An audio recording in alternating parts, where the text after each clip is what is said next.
everybody, and welcome in to Blue Jays Today, folks, where today we got to talk about being used as leverage, potentially again. It feels like, I mean, what is this? Like the third, the fourth, the fifth time? I'm numb to it. I'm numb to it. Are you though? Are you? Because I was hurt a little. No, I was hurt a little, but honestly, after the fact, I looked myself in the mirror and I'm like, well, of course. What do you think happened? You're trash. Idiot. You're trash. Like, are we trash? Of course we're trash. You know what I mean? Like, you're garbage. I'm garbage. We're all garbage. It is what it is. We got to talk about that, folks, because yesterday things were flying off about Pete Alonso coming over to Toronto. It wasn't just one guy. It wasn't just two guys. It was multiple different reporters that had a lot of different insight about how the Toronto Blue Jays were getting extremely close to Pete Alonso. So close that a deal was being reported on coming anytime. Literally. I am still waiting. It hasn't come yet. And right after the fact, we got a couple of the Toronto Blue Jays insiders, Davidi, Ben Nicholson Smith. You know them.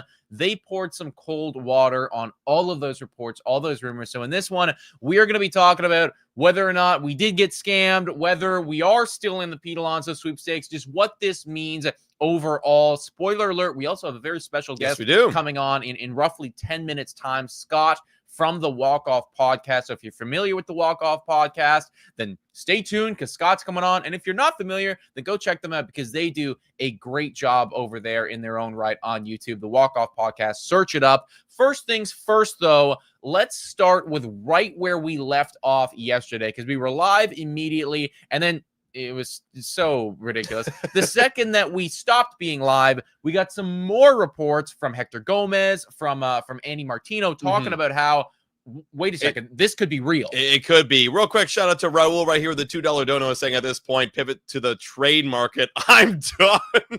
Well, I feel you, Raul. Like, listen, buddy, I don't want to get hurt again, but there's still an opportunity here. You never know. We're going to give our 2 cents about this as well. But going back to what Nick's saying, yeah, Andy Martino, this was the big bomb that got everybody excited because Andy Martino, again, I know followers aren't everything. This guy almost has 100,000 people following him from New York. And he's definitely broken stuff before. He's broken a lot of stuff. He knows the New York market. He knows the New York. Certainly a lot better than we do, and you know, honestly, probably better than Ben Nicholson Smith and 100%, right? 100%. So he came out with this tweet right here saying talks between Pete Alonso and the Blue Jays are advancing per source with the knowledge, and he does state this, not a done deal yet, no guarantee that it gets there. So Andy, I mean, it's very craftily worded, you know. There is always the same. He kind of protects himself, right? Because if there is no deal, well, he said that there was no guarantee and there is no done deal. But this was getting everybody excited because usually when you hear from a really popular insider that talks are advancing, usually that means that a deal is about to come. We heard it happen with Kirby Yates with the Dodgers. I mean, hell, you could name it with a number of people that talks are advancing has happened with a lot of free agents, and then inevitably they do sign. So this was the tweet that got everybody excited. And just to kind of sweeten that kind of tweet, Hector Gomez, again, take everything he says with 2 cents because he says a lot of things.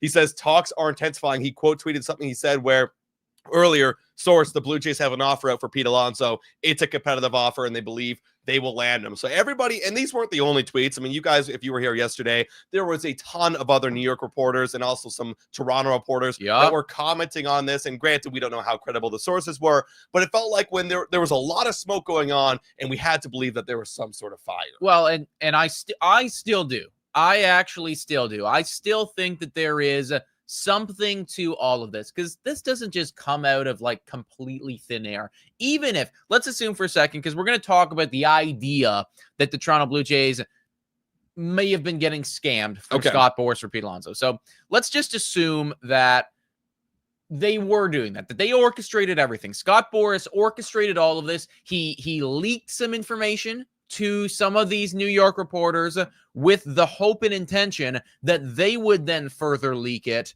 to then put pressure on the New York Mets. That's the theory. That would be the theory, right?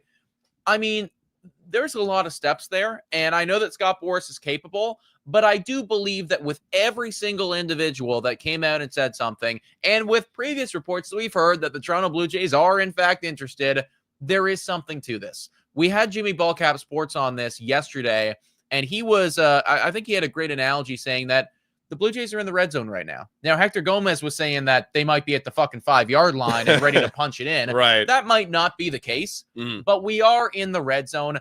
I still believe that. However, the deal might not be as far along as I guess some people were insinuating at that time. Right. And to give my kind of 2 cents on the whole thing, I mean, look, even if it was a leverage play, like absolutely it could have been a leverage play. I think most people kind of feel like it was. Even if it was, well, the Mets already drew the line in the sand saying, this is the deal we're going to offer you, and that's it. And then they're totally comfortable with Pete Alonso going to another team. So to hear that he's getting close to a deal with another team, that shouldn't surprise the New York Mets, David Stearns and Steve Cohen. And listen, I think that it's kind of like a fallacy that I think some people have. I brought this up in a previous podcast, but it doesn't need to be that we're being used as leverage or we're going to sign him.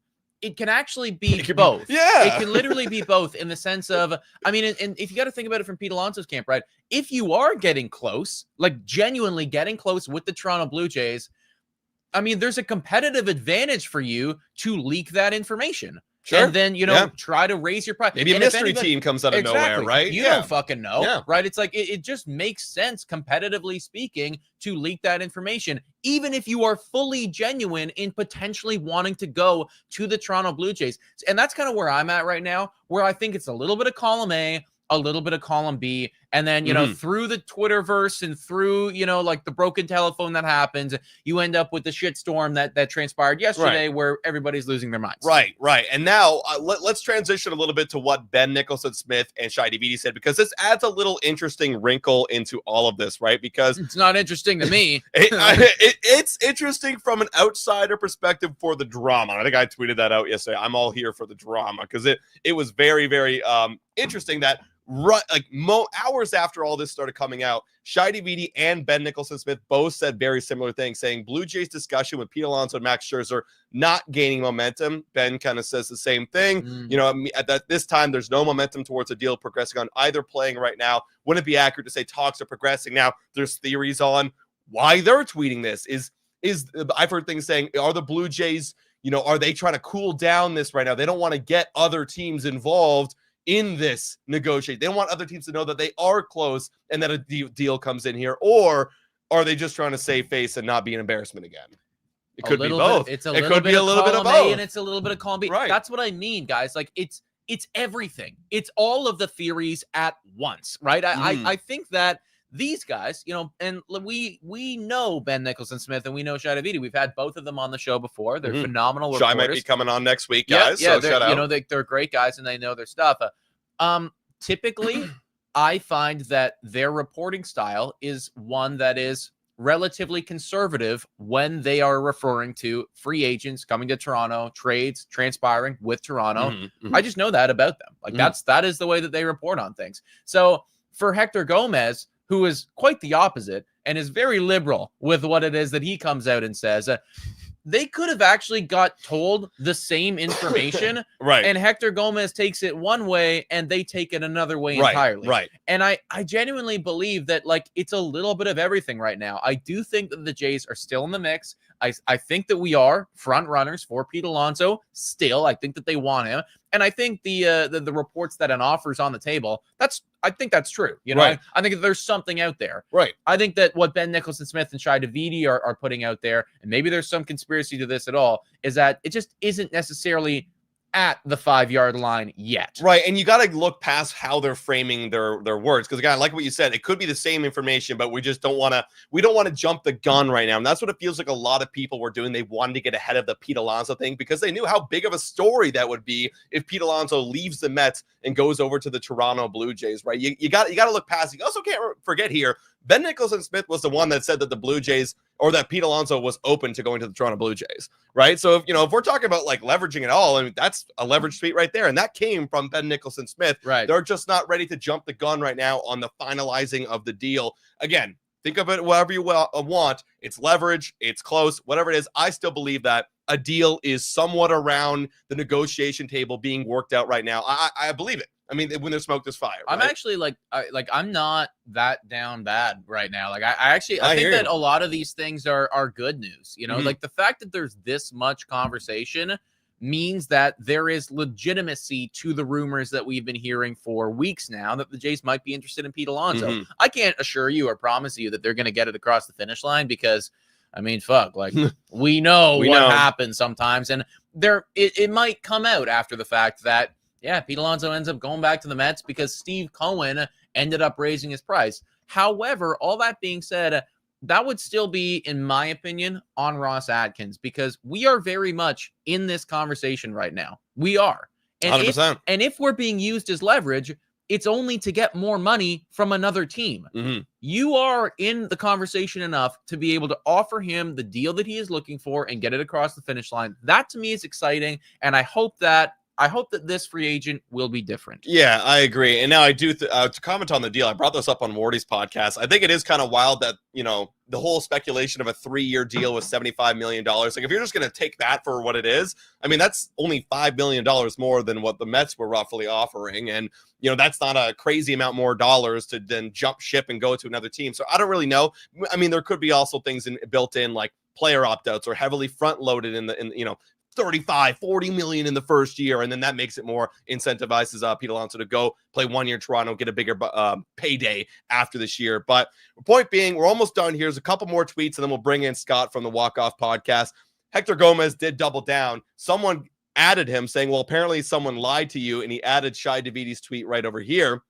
Hector doubled down and said, they said the same thing about my report on the Blue Jays and Anthony Santander deal, where he came out way earlier before saying it was a done deal, and they kind of cooled it down a little bit, saying nothing is finalized yet. And then, of course, Anthony Santander was signed. So again, I like what you brought up. Could be the same information. Hector takes it one way, and then these guys take it another. And then, of course, we got to go all full circle here back to Doug, who, if you guys want to go check out his Twitter, he's been kind of backing up his point, saying maybe don't, because I think he doesn't want it, but be right nice now. to him. Like, he's been very nice to us. We've been going back and forth, so be very nice to this guy. He's doing his best right now, but he's basically saying that, you know, the Blue Jays front office might be a little bit more tight-lipped than normal because they don't really want things getting out there for leverage reasons, and that he still thinks that the deal is going to get done. And any information you hear might be coming from a player or an agent for, again, those leverage reasons. Sure. So that's the latest update right there on Pete Alonso. Final thoughts before we send it over to our friend Scott. I look,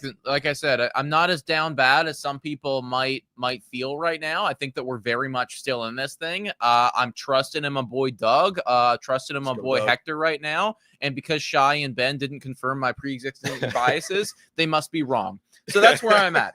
Scott, come on in, buddy. We got Scott from the Walk Off podcast here, everybody. Let's give him a big round of applause. Let's This go. guy's W's. phenomenal. Gentlemen, hello. Various live events with him. He's fucking great. Scott, how you doing today, man? I'm doing good, boys. I'm glad to be here. And I think you really hit the nail on the head with your whole gray area speech, which is basically what this is. You know, so many people in life and in sports and everything, they want black and white. They want right or wrong. They want definitive answers. And Yeah.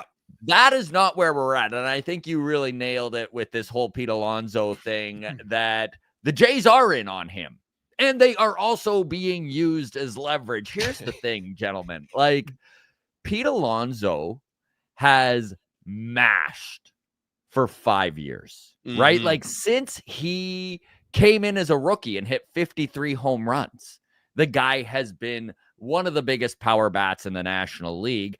And I don't think the Boras Corporation expected his market to fall out on him quite like it has. I don't think anybody did, honestly, right? This really does reek of desperations from the Boras Corporation. And I do, yes. like, Thank you. Yes, they reek of desperation, Yeah. Scott. Yes, not the hell Blue yeah, Jays. they do. And I think that the Blue Jays are the front runner in this thing. And what has happened is the Mets have more or less moved on. And then they just had nowhere to go with him, right? Like, Boras is just like, well, who can we go and get money from for Alonso? And then the Blue Jays came in, and it's funny. I love that you mentioned the $5 million difference in the deal, which does make me think the Mets might not even be in this thing still, which is a hilarious thing to think. But I honestly don't think it's that crazy of an idea, right? That Boras is now in this situation where he was just offered $75 million from the Blue Jays, which is way below what I'm sure they had originally sold him on, right? I'm sure Mhm. going into this free agent market, Boras was telling Pete, listen, Polar Bear, we've got 6 years and 150 to 200 million, no problem. And now that it's probably half of that, and who knows if they're like it is looking like Pete should have taken that 7-year, Yeah, Yeah. $158 million 100%. deal. And you just can't walk it back now. So Yeah. I'm with you, boys. I really do think the Blue Jays are in on Pete. I think that he's a great fit and would really lengthen this lineup and would take this team from a fourth place team to a third place team and fighting it out for the wild card, which is, I mean, not great, but it's where we want to be. Hey, At least it's a better than competitive team. before, right? Yeah, truth. But I'd like to talk about that that contract and you know I was on Wardy's podcast yesterday and he brought up a really good question. I actually hadn't thought about it until he literally asked me there. Is well, why would Pete take the Jays contract over the Mets, right? If it's really not that big of a difference, why would he go with the Jays over the Mets? Well, you know, look, Pete Alonso wants that big time deal. I think we're getting close to spring training right now, and he's not having that big time deal on the table. Like I'm talking that, you know, 100 plus million, multiple years beyond, like 4, 5, 6, 7 years, whatever it might be. He's not getting that deal right now. And for Pete Alonso and his camp, well, if that's not going to happen, what does Scott Boras famously do? He gets guys like Matt Chapman, Cody Bellinger, gets them on 1-year deals with player opt-outs in the second and third year, smash a crap load of money in that first year, and then goes and plays for a bigger contract next year. Because let's be honest, like, yeah, Pete Alonso has fallen off numerically in the couple of years, but again, doesn't decrease the value for me. I still think he's one of the best power hitters in all of baseball, and that might be being used against him. So if he goes and he signs a 1-year deal with the Toronto Blue Jays, a crap load of money, $35 million, let's say, in the first year. If he's not getting that with the Mets, he gets that with Toronto, goes smashes a bunch of homers in Toronto, plays in Fenway, plays in New York, right? Plays on these like very friendly hitter ballparks, and then goes and makes a crap load of money next free agency. That's where I could see the incentive for Pete going to Toronto rather than the New York Mets. And I know that there are reports out there, too, that the Mets' latest offer doesn't have opt-outs. And so maybe that is literally the sticking point, right? I think so. I know, I think, Nick, it was you mentioned it off the top there that, you know, maybe they do front load this thing and make it a nice beefy 33 million in year one with an opt-out and then, you know, less over the next 2 years. The interesting thing with Pete Alonso is that his timing for his free agency is a real shame for the guy. It is. I mean, you look at next year and there's not like, yes, there's Vladdy, right? And obviously he's going to be the top free agent that everyone's going to be in on. But if you're looking for power hitting first baseman, there's others that are hitting the market, right? I know we got our Canadian boy, Josh Naylor. He pounds out 30 home runs, right? He's younger than Pete Alonso. So, like, if you're just looking at his market, he might need to take a 3-year deal with the Blue Jays with an opt-out. And shit, he might have to even take the second year of that contract and maybe try and hit the open market at 32. Like, I feel bad for Pete, honestly. Yeah. Well, I certainly think that, you know, he's getting thoroughly undervalued. Like with everything that he does, like, you know, I know that you were just saying like, okay, numbers have declined a little bit, but the fewest amount of home runs of this guy, I keep coming back to this. The fewest amount of home runs he has ever hit in a season is 34. Like, if that's the floor, I mean, like the fact that this guy isn't getting crazy amounts of money is wild. Now, this is a little bit of a transition. I don't want to get too far off topic here, but one thing that keeps popping up in my mind is the comparisons of Pete Alonso and Vladimir Guerrero Jr. And let me land here before you guys jump in. Let's face it, they're both not great defensively speaking. They are both phenomenal hitters. They are both not great on the base paths. However, Vladimir Guerrero Jr. is 4 years younger than Pete Alonso. Something that's been coming to my mind is, do you think that Guerrero's free agency next year will be similar in a sense to Pete Alonso, where, he walks into free agency expecting $550 million. And instead, because he is not the, really great defensively speaking, and, ultimately, like, this is somebody that is, basically just a bat. Do you think that it's going to be something similar to Pete, obviously to a lesser extent? We'd still be talking about $300 plus million, but he walks into free agency expecting one thing, and then actually the market is dictating something else. I think that honestly, this could be why there's a hold up on the extension, and I think that maybe Rogers. I think that maybe Rogers. Scott. Like, Rogers very well may be in this situation where they're like, we're gonna get Vladdy no matter what. We're gonna. If his market is for $550 million next year when he hits free agency, we'll buck up. But if his market falls out on him, it literally may save them, like you just said, $100 million to let him go to the open market because maybe he's overvaluing himself. This is a tough one here. I know that Blue Jays fans really want this kid locked up, and I'm right there with everybody. Like, my God, it would be such a great offseason if they somehow manage to not just land Pete Alonso, but to also lock up their generational talent in Guerrero Jr. But also, there is a business to run here. And if the Blue Jays analytics team, which I have no faith in, but if the Blue Jays analytics team feels that Vladdy is far exceeding, like they're putting his value far more than what everyone else in Major League Baseball is going to see it at, then maybe they are like, listen, there's no risk. Vladdy's going to give us the last shot anyways, or at least you would hope that that's where we're at. You would hope that the relationship between this front office and Vladdy is at least good enough that we get last kick at the can. Who knows? I'm so sick of this front office that I really don't have faith in them to do anything right. But if that's the case, then yeah, maybe this game of chicken they're playing isn't really a game of chicken at all. Maybe they already have Vladdy kind of like penciled in, right? And they're just going to pay him whatever the market says they got to pay him to get him. And again, dangerous game to play because we watched what the market did with Soto, right? Yeah, so, that's right. And I think that's where I'd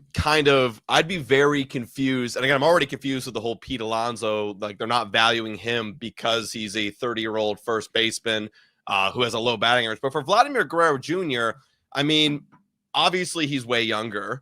He's got great contact ability, great power. He can get on base at a good level, at a good clip.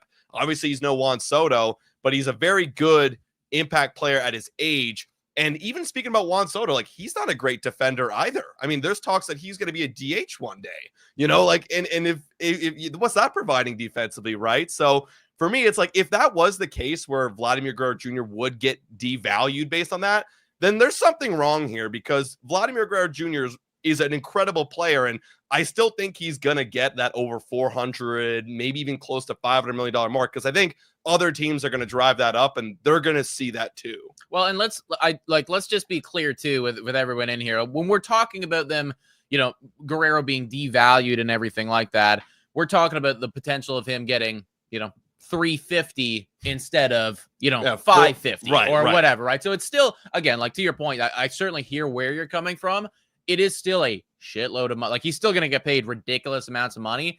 I just wonder if, and just with what we're seeing with Pete Alonso and, so with some various other guys out there too, like, correct me if I'm wrong, but like Matt Olson's deal kind of felt like a bit of a steal there for what he got paid.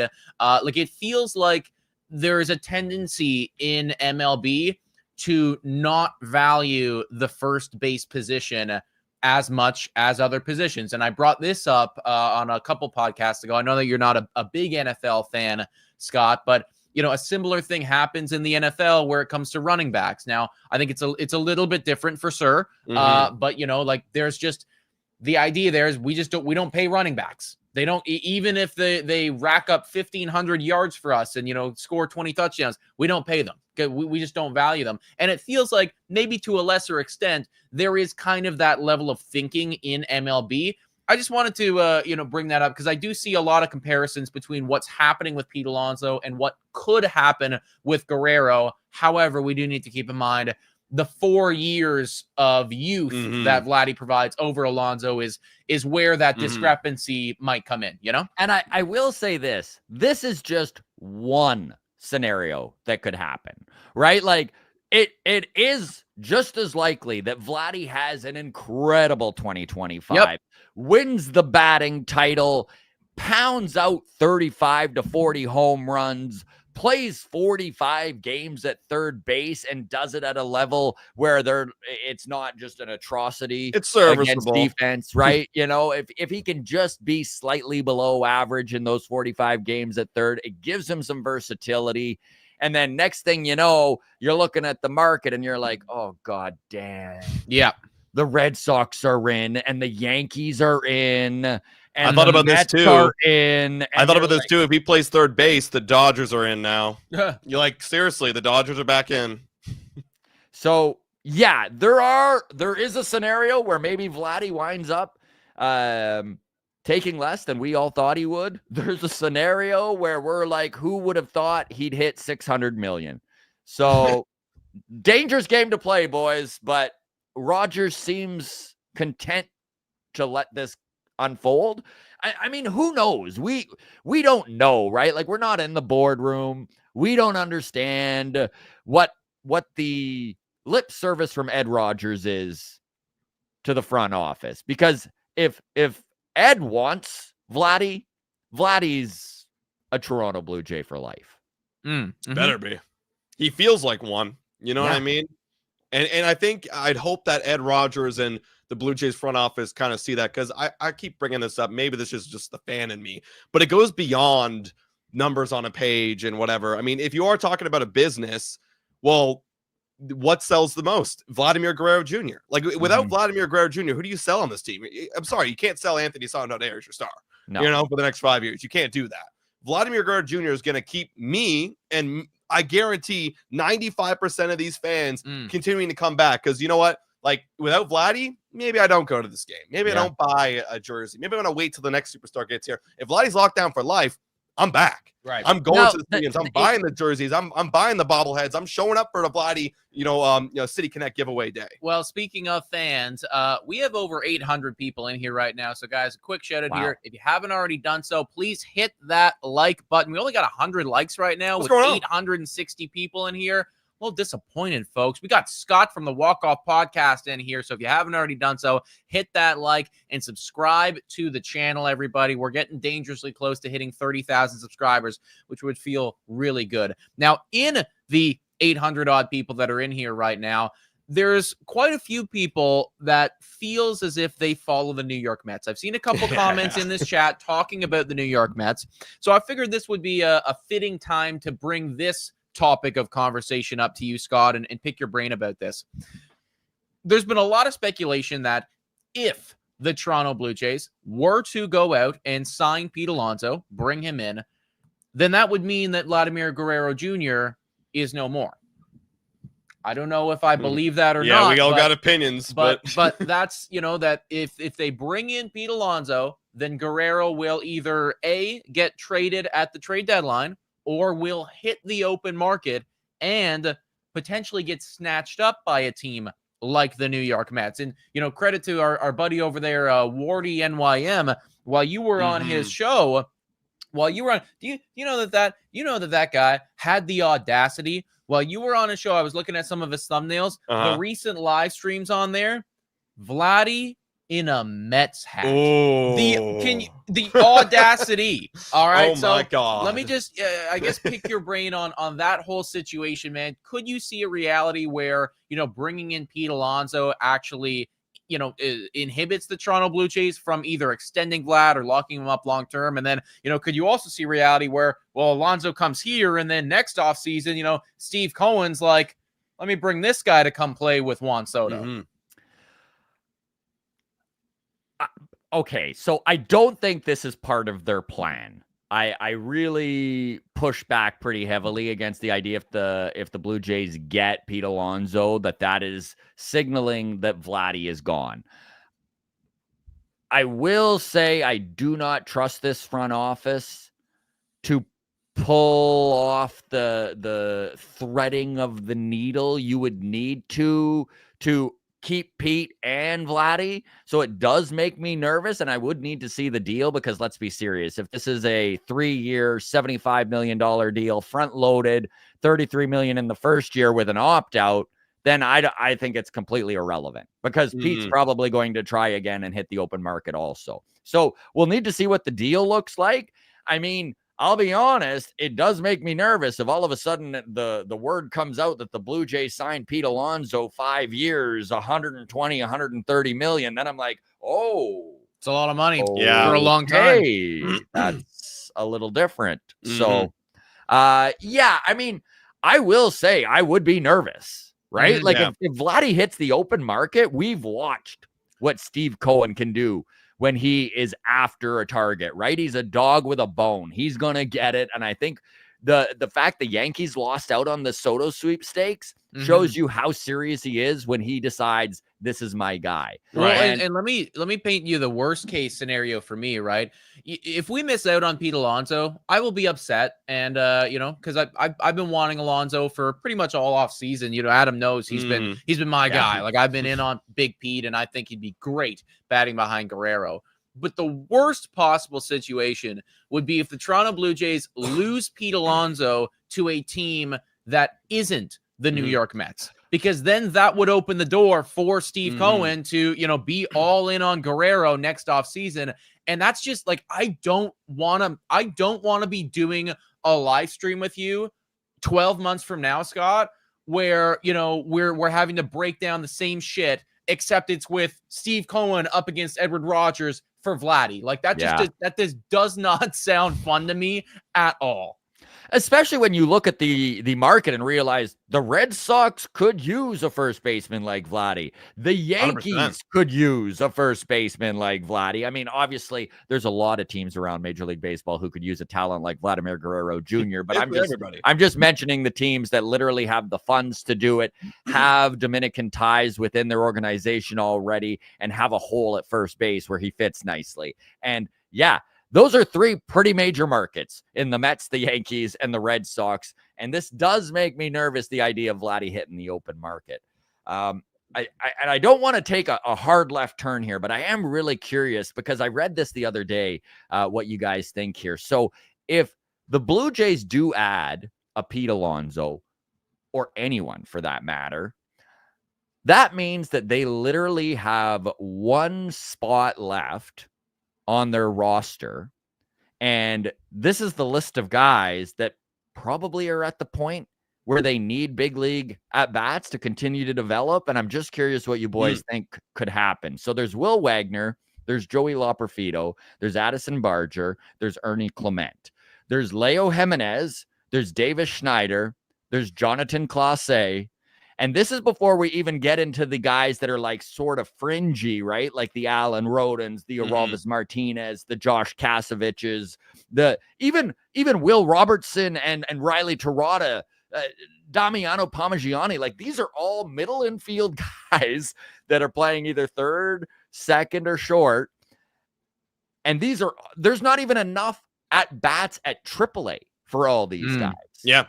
So my question to you boys is, if there's a pivot here, it just feels like it's got to be a trade, right? Yeah, that's what I was going to say. Like, you got to trade somebody. I mean, you went out last trade deadline and acquired Loperfido, Clase, Will Wagner. Granted, I love Will Wagner, but again, if the trade is right, you do it. Because if you go get Pete Alonso, well, what does that? Well, that tells me you're going all in. We're not developing prospects anymore. I mean, hell, we don't really have a prospect. We're not really doing it anyways. Yeah. Right? There's not many things here. Like, no disrespect to these guys. Maybe they become average big leaguers one day, which could be their ceiling. But, a lot of them probably won't. And I'd rather be sending those guys off, those trade chips, for bullpen help.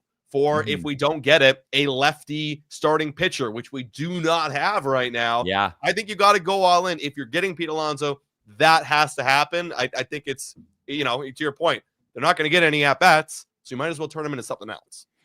Yeah, I feel the same way. And it is interesting. Like, it's so Josh Kasevich, he's a shortstop in the system. He's 23 years old. He's the number 6 prospect in the Blue Jays system. We actually had him on the show yesterday on the walk-off. So if you're watching this right now, you can keep an eye out for that. We're releasing that on Saturday. But he's a guy. Walk-off podcast in YouTube. Check it out.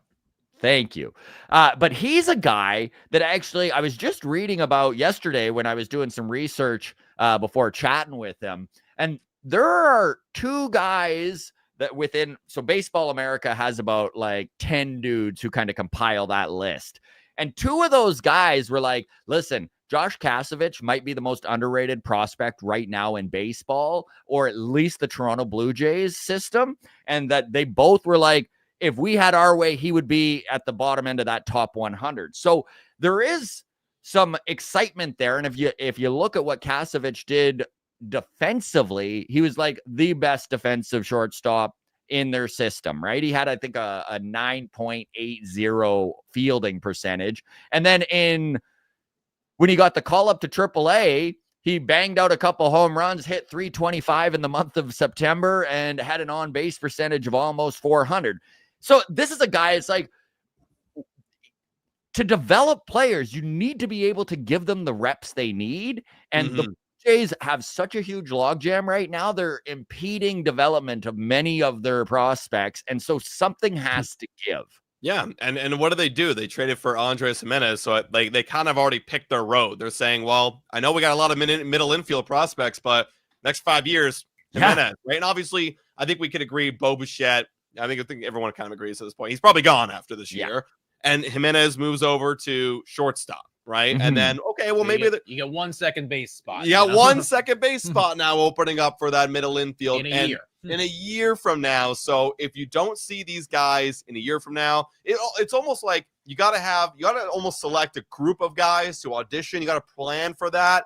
Bring them on the bench, get them big league experience, or keep them in AAA. If you really believe in some guys, keep them in AAA, give them the reps so that you're planning for the year where maybe we do get some second base reps. Or, if you're planning on just going and plug that hole with a free agent or a trade next year, then forget about it. Trade them all right now. I think it's just important for them to make a choice. And they've kind of made their choice, but kind of not. Like, I hate it when, you watch a sports team that has like 1 foot in, 1 foot out.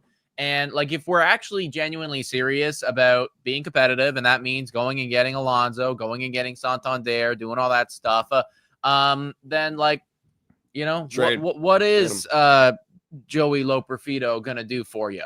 Seriously, ultimately, or some of those other names. Now, you might not get a whole lot in return, but I mean, something's better than nothing. And on a competitive ball team, he's probably doing a whole lot of nothing. So.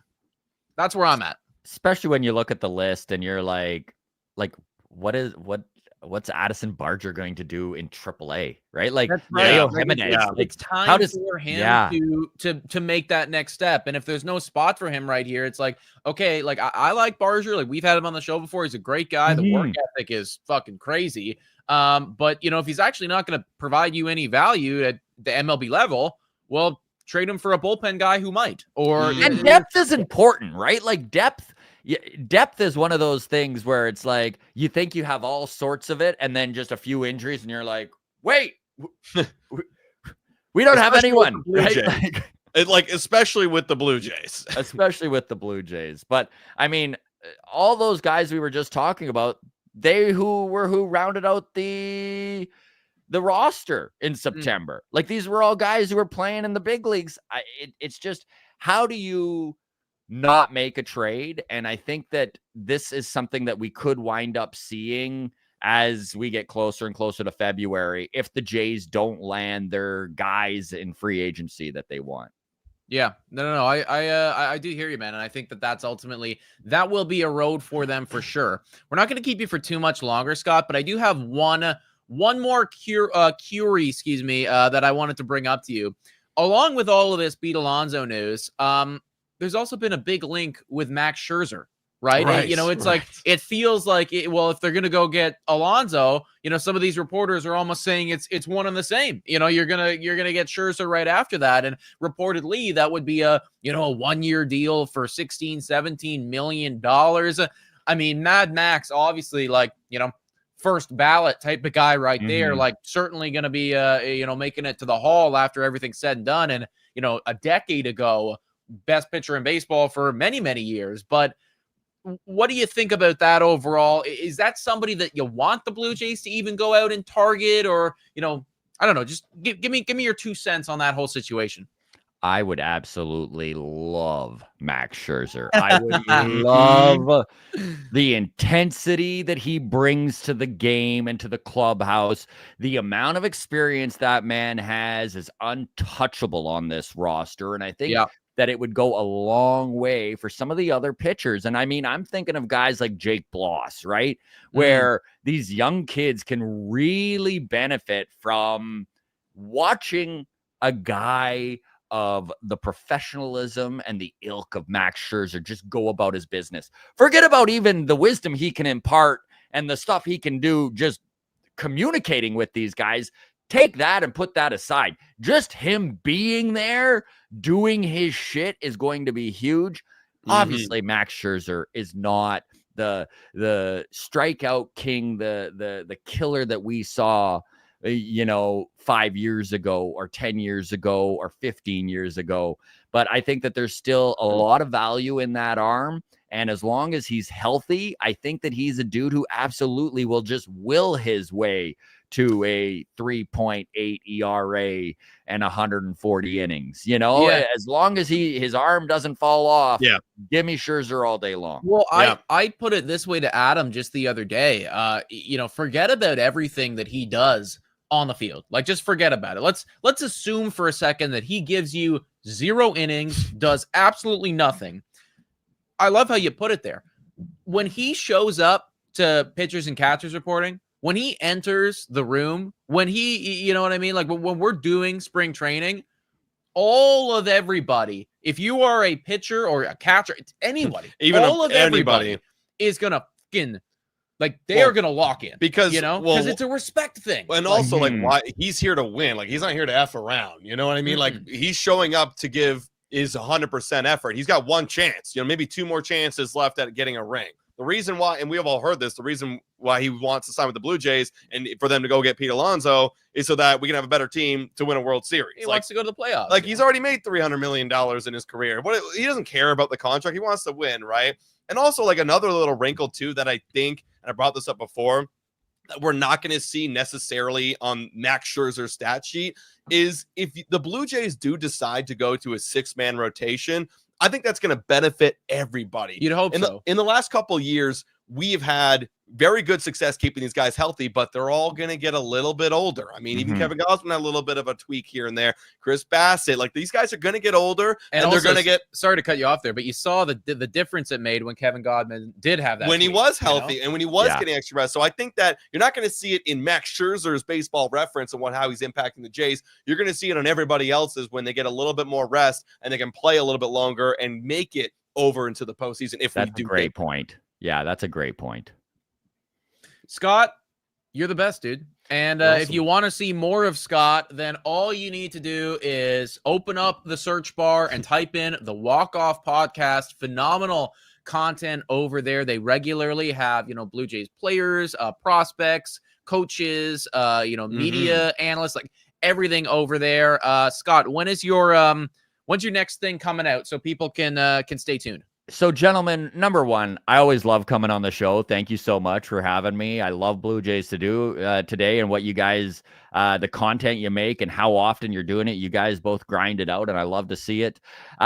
We've got actually some really cool guests coming up on Monday. So I know I mentioned Josh Kasevich. That's going to be out tomorrow. So if you're a little bit of a prospect hound with the Blue Jays and just want to kind of get to know these guys a little more, that's out tomorrow. We're talking with Alan Roden and Riley Terada of the Buffalo Bisons. Roden specifically is a guy who very well could be a Toronto Blue Jay breaking camp. It's possible. And if not, he'll definitely, as long as he's healthy, make his major league debut in 2025. And then we also, if there's any Mets folks here listening, we're actually having Jack, so Jolly Olive from John Boy Media joining us on Monday. And that'll be out Monday afternoon. So keep an eye out for that. And we'll dive into Pete Alonso and Juan Soto and all that stuff. It's crazy how many crosses the Mets and the Jays have all the time. There. Goes all the way back from just in the recent era, George Springer. Even we were crossing past then. Of course. And some of my favorite Blue Jays played on both, like John Olerud over my shoulder here, Jay and Amet, right? Carlos Delgado, Jay and Amet, right? Jose Bautista for that one little bit. That was funny. That was a weird fever dream, right? Yeah, that's right. That's right. Awesome. Hey, Scott, thank you so much for taking the time to come on here. We'd love to have you back. We're sure we're going to do this a lot more during the regular season. And I can't wait to go get some beers. Yeah. Anytime, gents. I'm looking forward to. And everyone watching, we're doing a crossover with Blue Jays today. They're going to come on the walk-off next week. This guy decided to name off all his crossovers and didn't even left you off the bill. Exciting guest that Blue Jays today is coming on pretty soon. So there you go, folks. Awesome. All right, guys. Take care. Take care, man. Scott. See ya. That was Scott from the Walk Off Podcast. Exceptional analysis as per usual. The guy knows his stuff. So again, go check out his stuff if you enjoyed that commentary. We're not going anywhere right now. We got a couple mailbag questions for all of y'all. We're going to answer some of those. For the 800 people that are still in here right now, please hit that like button and smash the subscribe button. Like we said, everybody, we're on that road to 30,000 subscribers. That's been the goal for ever, basically. So if you haven't already subscribed and you're enjoying what you're seeing so far, then please do so. We do these shows every Monday and every Friday, and we have content coming out every single other day. And speaking of Alan Roden, actually, we're going to be having him come on the show very soon as well. Funny that he brought that up. I know. He's doing his rounds, I guess, right now. Yeah. I guess he's analyzed the people in space. Yeah, he's like, who do I talk to? Who do I talk to? These guys, right? Also, just to kind of recap on the whole Pete Alonso thing, I do love that I feel a lot better. Actually, I woke up this morning feeling violated, and embarrassed. But after talking out with you guys, I'm like, you know what? Maybe we're still working towards a deal. Dude, I genuinely don't think it's that bad. Like, seriously, I think that we're actually in a pretty good spot right now. Yeah. And I like where we're at. Like, yes, we might have got used a bit, but this is all part of the process. All part of the process. The finish line is within sight, and now we just got to punch that ball over the goal line. Exactly, right? Exactly. So if you guys are feeling, hey, let us know in the chat. Are you guys feeling more confident, less confident? You guys let us know. We got a mailbag question in here from one of you guys. A little bit of while we're on the prospect train, it's a little bit of a prospect train kind of thing right here.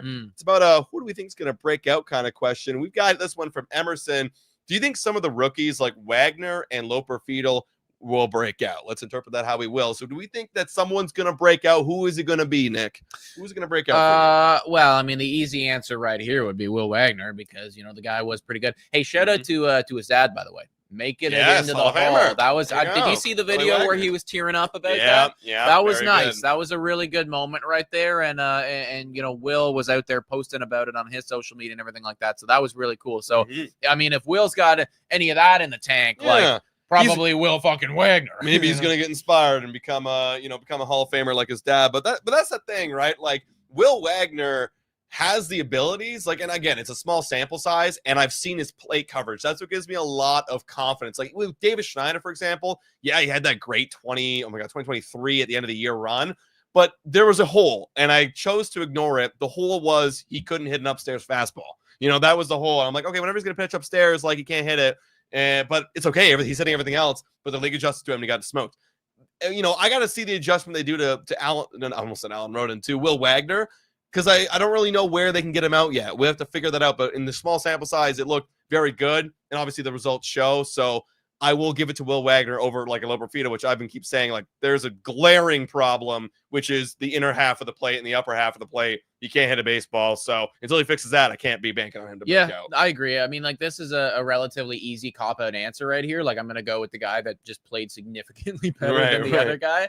That being said, though, I do want to hammer the point home that both of them haven't been given nearly enough time to, have a solidified opinion on either one of them. Right. And that's the case with a lot of guys, Barger and, various other of our, kind of like rookie-esque, prospect guys. Like, to Scott's point, there's a logjam, and it's really difficult for these guys to showcase everything that they have in the limited at bats, and then like also the spaced out at bats. Like, I hate that shit. I hate it when it's like you bring up a guy and you have him here for 2 weeks, and then you send him back down, and then he comes up.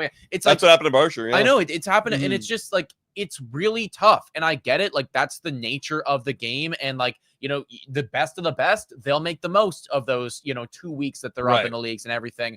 But it's also really difficult if you are one of those prospects where it's like, okay, like just, yesterday I was told that I was going to be playing in Buffalo, and then I had to fly to, this place over here. I'm on 3 hours of sleep. Now I'm going. Yeah. You know what I mean? Do you remember the whole Barcia thing? He played in a position that he never could play in before. He starts in left field, didn't sleep at all, drank a lot of coffee, and it's like, I mean, it kind of showed a little bit. That's the thing. Like, we're setting you up for failure right now, and then a week later we send you back down, and it's so tough to get in that rhythm, and especially in a sport like baseball where you want to be playing every day, you want to be getting in your like your routine and everything. So it's this cyclical thing where we're going to the ballpark and we're going home and whatever. It's tough. It's tough for them. Right? It's very, very tough, right? So hopefully somebody breaks out. Honestly, like if Will Wagner does break out, that and we get Pete Alonso, like that actually changes everything. Like, bro. We're going on a World Series. We're winning 90 games at that point. Exactly, right? So thank you, Emerson, for that question. We got another one here from Edward talking about Pete Alonso. If we get Pete Alonso, does it affect how you see the Andres Jimenez trade in hindsight? Think about it. Santander and Alonso are both bad defenders, and trading Horwitz also opened up a DH first base spot. I mean, the Jimenez trade was always going to be a bad trade if we didn't go get bats. It's kind of evening out right now when we got Anthony Santander, like that made up for Spencer Horwitz and then some. But if you go get Pete Alonso, well, then the Jimenez trade looks like an absolute steal. I love it at that point, right? Because the whole conversation was, wow, we're trading away what was our second best hitter last year for a guy who, let's face it, didn't hit for shit in 2024, but played incredible defense. Right. And I love the defense. Like the unseen runs, right? Because there's so many like little things that you don't see that are saving us runs, whereas on bad teams you do see it and they're losing runs. So I love all that stuff where it's like we're playing a clean game, we're holding them to 1, we're holding them to 2. That's great, but you still need guys that can actually send one over the fence once in a while.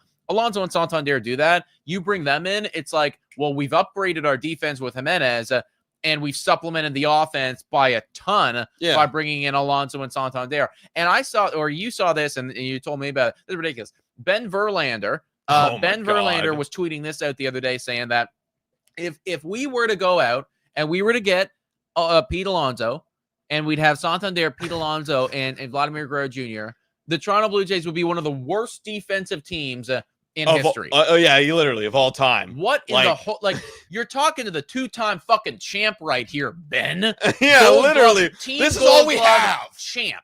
All right. So listen, get off your goddamn high horse and recognize that Varsho and Jimenez, even Springer, Kirk, Jose Barrios when he's on the bump. Gold Glove winner. There is defense aplenty with the Toronto Blue Jays. What we actually need is somebody that can mash 40 home runs. That's Alonso, that's Santander, and that might be Guerrero too. Yeah, exactly. Hey, Guerrero's, people were bringing it up before. He is technically a Gold Glove winner, even though the Saber metrics don't really say so. He still technically has the hardware. Also, very quickly, I did just want to shout out this. I saw this bit earlier, but Hilo coming in here saying hello from Tokyo. Let's go. Love your show, guys. I think it's super cool when we hear that there are people out there watching us from all over the place and everything like that, man. Shout out to Hilo there out in Tokyo. It's great to see that we have some people over there in Japan and everything. Fuck, I wish we got Roki, but I know, but here we are. Then you might enjoy the Blue Jays a little bit more. There's a little bit of an added incentive, right? All right, we got one more question here from the mailbag. This one comes in from Walter asking, hey, if we miss out on Alonso and Bregman, how about putting Aurelvis Martinez at DH to unleash the power. And I mean, look, whatever, like Orelvis Martinez, yes, you got caught for PEDs, and maybe that hurts him a little bit. He's still a top prospect in our system, and he was gonna get regular at-bats when he was called up.